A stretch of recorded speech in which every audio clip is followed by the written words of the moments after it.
ધન મન ધનની સમૃદ્ધિ માટે કરે છે સાહેબ. આ એક માણસ એવો છે, આજ મારે પણ ઇન્ડસ્ટ્રીઝ છે, પ્રાઇવેટ લિમિટેડ કંપનીનો ડાયરેક્ટર છું, ઘણી બધી ઇન્ડસ્ટ્રીઝ છે, સ્કૂલ છે સાહેબ. એક પણ કંપની મેં બીજાના માટે ખોલી જ નથી. જેટલી ઇન્ડસ્ટ્રી છે ને એ બધી મેં મારા પરિવાર માટે ખોલી છે. મને કોઈ દેવો વિચાર જ ન હોય. અને આ માણસે જ્યારે ચાલુ કર્યું ને આરસીએમ, તો હું આરસીએમ શા માટે કરીશ? શા માટે તમે આની તુલના બીજા સાથે ન કરી શકો કે હું આરસીએમ ચાલુ કરું તો નવા ભારતના નિર્માણ માટે કરીશ. હું તમને એ યાદ અપાવું છું, હું તમને એ વિશ્વાસ અપાવું છું કે તમે કોઈ સામાન્ય ઘટનાની અંદર નથી. જેમ રાઘવભાઈ અહીંયા કહ્યું શરૂઆતમાં, તમે એમને નથી આવ્યા. તમને એવું લાગતું હોય કે કોઈ મને બોલાવીને લાવ્યું છે, ઇમ્પોસિબલ. આ સંસારમાં પરમાત્માની ઈચ્છા વગર પાંદડું પણ હાલતું નથી. અને તમે જે આવ્યા છો ને એ તમારા જ કર્મોને કારણે આવ્યા છો.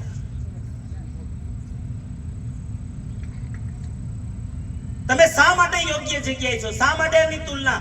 આ રીતનું સૂત્ર આજ સુધી કોઈ કંપની આપ્યું જ નથી. તેથી આને કંપની કહેવામાં મને તો ડર લાગે, પાપ લાગે ને એવું લાગે.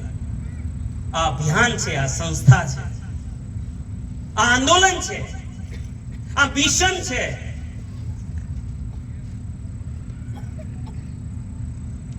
અને જ્યારે આનો જન્મ થયો ત્યારે ઉદ્દેશ્ય આ હતો,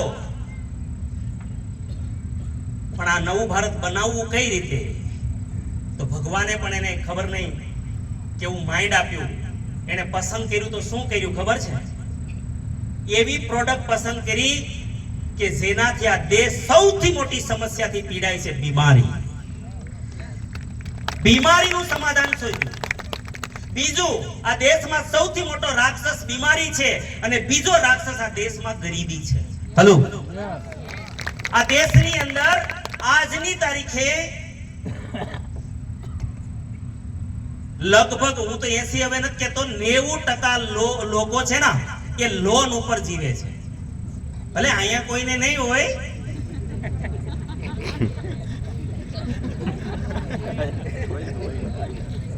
નથી ને?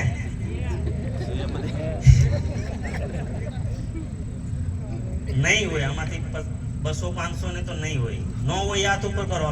લોન નો હોય, લોન નો હોય એ કરતા બેનોને થોડી લોન હોય. ઘણા જ નથી આવી તો સમૃદ્ધિ. વાવ, ગ્રેટ છે. કોને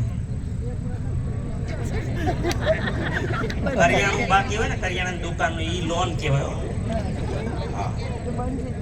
તમને એમ લાગે લોન ઉછીના લીધા હોય શું કહેવાય? લોન એટલે એવું નહીં માનતા ખાલી બેંકને જ લોન કહેવાય. લોન મતલબ કોઈ પણ પાસે મારે પૈસા આપવાના બાકી છે એને શું કહેવાય? એને લોન કહેવાય. હા, આપણા દેશમાં પાછી ઘણા લોકો અત્યારે ખુશ થતા છે કે મારે લોન નથી, પણ એને બહુ ખુશ થવા જેવું છે નહીં. શું કામે? જો હમણાં હું પૂછું કે તમારા સપનાનો બંગલો બની ગયો છે? સપનાની ગાડી છે? ઘરમાં 2 કિલો સોનું છે?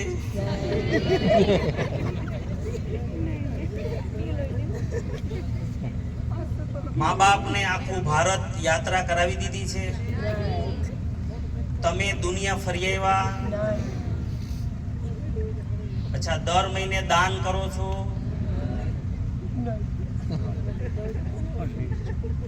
આઈને અટકી ગયા.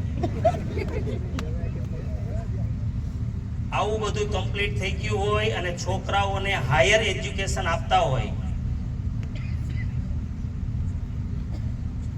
અને પૈસા તમારા ઘરમાં પડ્યા હોય તો કહેવાય લોન નથી. હલો,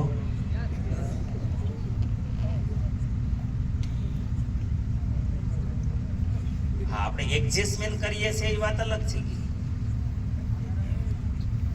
અને કરવું જોઈએ એવું નથી.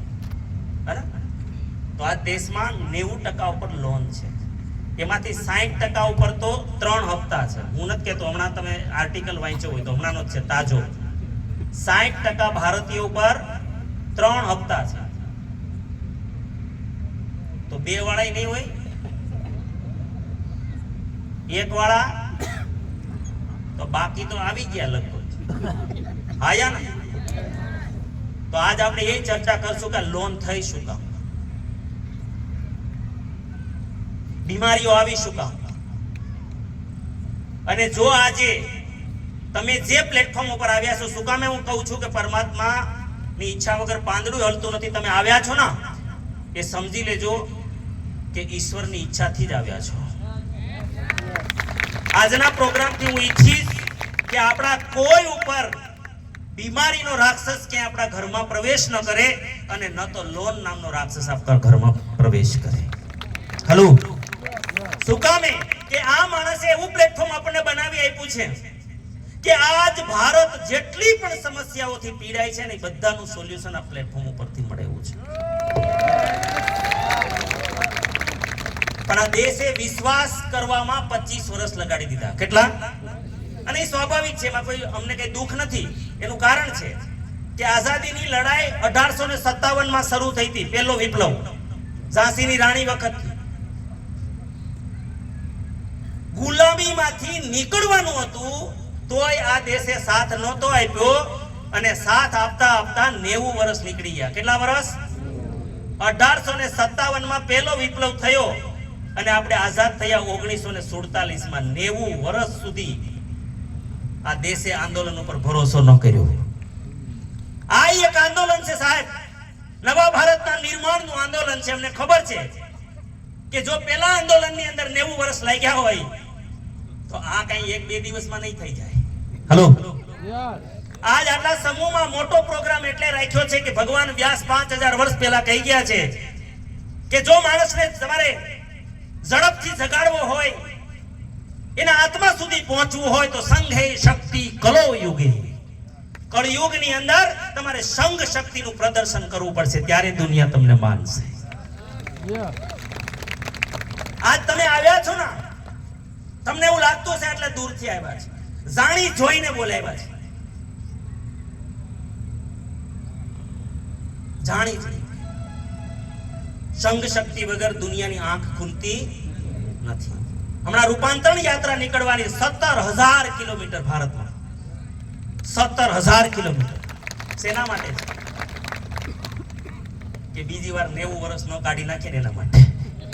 હલો, પાછી આ ભૂલને દોહરાવીએ નહીં ને એના માટે. તેથી પહેલી મારી પ્રાર્થના છે કે પહેલા તો મનને છે ને બિલકુલ નેટ એન્ડ ક્લીન કરી નાખો કે આરસીએમ ને બિલકુલ માત્ર ધંધો જો કોઈ સમજતા હોય તો હું તમારા પગ પકડીને કહું છું કે આ ભૂલ ક્યારેય ન કરતા. પૈસા જરૂર છે આની અંદર, ક્યાંથી છે એ હું કહીશ. અને પૈસા એટલા બધા છે કે આજના કાળમાં એને સંભાળી ન શકાય ને એટલા પૈસા છે. હલો,